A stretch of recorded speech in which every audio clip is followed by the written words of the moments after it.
अब देखें जब अल्लाह ताला की तरफ से कोई चीजें बन रही हो तो कैसे बनती हैं। जब बेटी ने अप्लाई किया, मेरा तो वीजा था 1 साल का सऊदी अरब का, उसके पास वीजा नहीं था। जब उसने वीजा अप्लाई किया तो उन्होंने कहा वीजा बंद हो गए बिकॉज हज है। मैंने कहा बेटा हज आ रहा है तो फिर बाद में चले जाएंगे।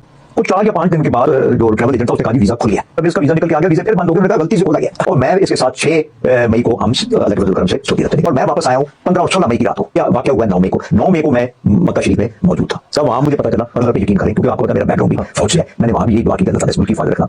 मैं उम्रा कर रहा हूँ, अल्लाह के घर आया हूँ। जब बेल करवाने में गया वहां मुझे पता लगा कि 13 पर्चे 12 पर्चे हमारे खिलाफ हुए। वर्ष खान का थाना है पिंडी में, सातकाबाद का थाना है, मोरला का थाना है, कैंट थाना है, सिटी थाना है, आगे से और उधर 2-4 लोकल थाने, एक वहां के थानों में 2 खिलाफ पर्चे हुए। एक बच्चा जो है वो टैक्स लेने हुआ है और बच्चे भी वो उनमें सब में बाद में नाम डाला गया। अब नॉमिनेटेड नहीं हुआ, किसी पत्र भी नॉमिनेटेड नहीं। 4 महीने के बाद 5 मतलब एक रक्षा चोरी हुआ है। अच्छा वो बात मोड़ से तो उसको मुझे नहीं पता कि मेरा क्या रोल उन्होंने बताया। उन्होंने बताया बेल करवा दे। तो थाना है उधर पिंडी में, उसका एक वहां बना हुआ है कि ये बच्चों के प्ले लैंड टाइप, ये यू पार्क बिल्कुल पिछली साइड पे। वहां किसी खातून ने कहा कि मेरे पास से मेरा सैमसंग का मोबाइल चोरी हो गया, मेरे बता दीजिए। उसमें भी उन्होंने ये नहीं पता कि मेरा उसमें क्या मतलब रोल